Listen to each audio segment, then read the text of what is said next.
അസ്സലാമു അലൈക്കും. പ്രിയപ്പെട്ട 2ാം ക്ലാസ്സിലെ വിദ്യാർത്ഥികളെ, രക്ഷിതാക്കളെ, ഇന്നിപ്പോൾ നമ്മുടെ 2ാം ക്ലാസ്സിലെ മക്കള് അക്കീദ എന്നുള്ള എക്സാം ഒക്കെ എഴുതി കഴിഞ്ഞു വന്നു. എല്ലാവർക്കും വളരെ സുഖേകാരം. നമ്മൾ ഇന്നലത്തെ ക്ലാസ് കേട്ടവർക്കൊക്കെ എന്തേക്കാരം ഫുൾ മാർക്ക് കിട്ടിയിട്ടുണ്ടാവും. അത്രയും സിമ്പിൾ എക്സാം ആയിരുന്നു. ഇൻഷാ അല്ലാഹ് നമുക്ക് അതിന്റെ ആൻസർ കീ ഒന്ന് നോക്കട്ടോ. ഫസ്റ്റ് ക്വസ്റ്റ്യൻ ആണ്, വിട്ടത് എഴുതാം അഥവാ ഈമാൻ കാര്യങ്ങൾ എന്ന് ചിലത് അവിടെ കൊടുത്തിട്ടുണ്ട്. ബാക്കിയുള്ളത് എഴുതാനാണ്. ഫസ്റ്റത്തെ അവിടെ കൊടുത്തിരിക്കുന്നു അള്ളാഹുവിലെ വിശ്വാസം. അപ്പൊ രണ്ടാമത്തെ എഴുതണം ഏതാണ്? മലക്കുകളിലെ വിശ്വാസം. മൂന്നാമത്തെ കിതാബുകളിലെ വിശ്വാസം. 4ഉം 5ഉം എഴുതണം. നാലാമത്തെ ഏതാണ്? മുർസലുകളിലെ വിശ്വാസം. അഞ്ചാമത്തെ അന്ത്യനാളിലെ അല്ലെങ്കിൽ അന്ത്യദിനത്തിലെ വിശ്വാസം. ഖദറിലെ വിശ്വാസം. ഇത്രയാണ് എഴുതേണ്ടത് കേട്ടോ. അത് എഴുതിയാൽ 9 മാർക്ക് കിട്ടും. ഒന്നിന് 3 മാർക്ക് വെച്ച് 9 മാർക്ക് കിട്ടും. ഇനി രണ്ടാമത്തെ ക്വസ്റ്റ്യൻസ് ആണ്, ഏടുകളുടെ എണ്ണം എഴുതാനാണ്. അവ യോജിച്ച എണ്ണം കൊടുത്ത് യോജിപ്പിക്കാം എന്നാണ്. പുറത്ത് നബിമാരെ പേര് കൊടുത്തിരിക്കണു. ആ നബിമാരോട് യോജിച്ച ഏടുകളുടെ എണ്ണം എഴുതാനാണ്.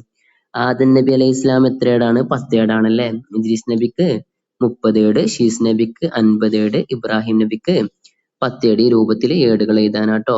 മൂന്നാമത്തെ ക്വസ്റ്റ്യൻ ആണ്, അള്ളാഹു ഇറക്കിയ കിതാബുകളുടെ പേരുകൾ എഴുതാം. നബിമാരെ പേര് അടിയിൽ കൊടുത്തിരിക്കണു. അതുപോലെ കിതാബിന്റെ പേരാണ് മുകളിൽ ചേർക്കേണ്ടത്. അപ്പോ മൂസാ നബി അലൈഹി ഇസ്ലാമിന് തൗറാത്ത്, ദാവൂദ് നബിക്ക് സബൂർ, ഈസാ നബി അലൈഹി ഇസ്ലാമിന് ഇഞ്ചീല്, ഖുർആന് മുഹമ്മദ് നബി അവിടെ കൊടുത്തിട്ടുണ്ട്. ആ രൂപത്തിൽ എഴുതാനായിരുന്നു. അത് എഴുതിയവർക്കും ഫുൾ മാർക്ക്, ഒന്നിന് 2 മാർക്ക് വെച്ച് 6 മാർക്കും കിട്ടും കേട്ടോ.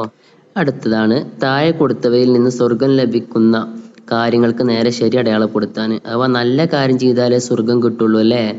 അപ്പൊ ഉമ്മയെ അനുസരിക്കൽ നല്ല കാര്യല്ലേ, അപ്പൊ അതിന് ശരി ഇടുക. നോമ്പ് നോൽക്കൽ നല്ല കാര്യമാണ്, അപ്പൊ ശരി. ഖുർആൻ ഓതൽ നല്ല കാര്യല്ലേ, സത്യം പറയൽ നല്ല കാര്യമാണ്, അതിനൊക്കെ ശരിയിടുക. ചീത്ത വിളിക്കൽ നല്ല കാര്യമാണല്ല, അപ്പൊ അതിന് തെറ്റിടുക. കളവ് പറയല് നല്ല കാര്യമാണല്ല, അപ്പൊ അതിനും തെറ്റിടുക. ഖുർആൻ ഓതൽ അതിനെന്താവുക, ശരിയിടുക. അത്രയും ചെയ്താൽ 5 മാർക്ക് കിട്ടും കേട്ടോ. ഇനി അടുത്ത ക്വസ്റ്റ്യൻ ആണ്, ഉത്തരം എഴുതാം. നാം ആരെയാണ് ആരാധിക്കേണ്ടത്? ആരെയാണ് ആരാധിക്കേണ്ടത്? അള്ളാഹുവിനെ. അത് എഴുതിയാൽ 3 മാർക്ക് കിട്ടും. നമ്മുടെ നബി സല്ലല്ലാഹു അലൈഹി വസല്ലമയുടെ ജനനം എവിടെയാണ്? എവിടെയാണ് നബിയുടെ ജനനം? മക്കത്ത്. അങ്ങനെ എഴുതിയാല് 3 മാർക്ക് കിട്ടും. ഇൻഷാ അള്ളാ എന്ന് പറയണം എപ്പോൾ?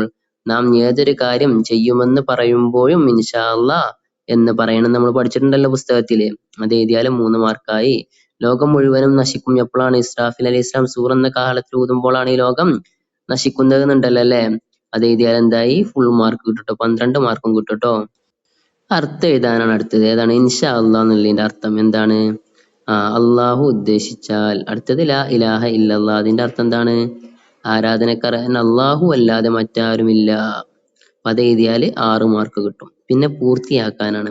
ഈ ലോകം നശിച്ചതിന് ശേഷമുള്ള ദിവസമാണ് ഡാഷ്. ഏതാണ്? അവസാന നാൾ. ഈമാൻ കാര്യങ്ങൾ 6 എണ്ണത്തിലും വിശ്വസിച്ചവരാണ് മുഅ്മിനുകൾ. ജനങ്ങളെ സന്മാർഗത്തിലേക്ക് ക്ഷണിക്കാനായി അള്ളാഹു നിയോഗിച്ച പ്രത്യേക മനുഷ്യരാണ് ആര്? നബിമാര്. വിശുദ്ധ ഖുർആൻ ഇൽമിന്റെയും ഹിദായത്തിന്റെയും ഗ്രന്ഥമാണ്. അപ്പൊ ഈ രൂപത്തില് പൂരിപ്പിച്ചാൽ എന്തായി? ഫുൾ മാർക്ക് 50ൽ 50 മാർക്കും എന്താവും? കിട്ടും. ഇൻഷാ അല്ലാഹ്. അള്ളാഹു അർഹമായ വിജയം നൽകട്ടെ. നമ്മുടെ ചാനലിൽ ദുറൂസിന്റെ ക്ലാസ് അതുപോലെ തന്നെ മോഡൽ പേപ്പർ ഒക്കെ അപ്ലോഡ് ചെയ്തിട്ടുണ്ട്. കാണാത്തവരൊക്കെ കാണുക, സബ്സ്ക്രൈബ് ചെയ്യുക, ഷെയർ ചെയ്യുക. അസ്സലാമു അലൈക്കും.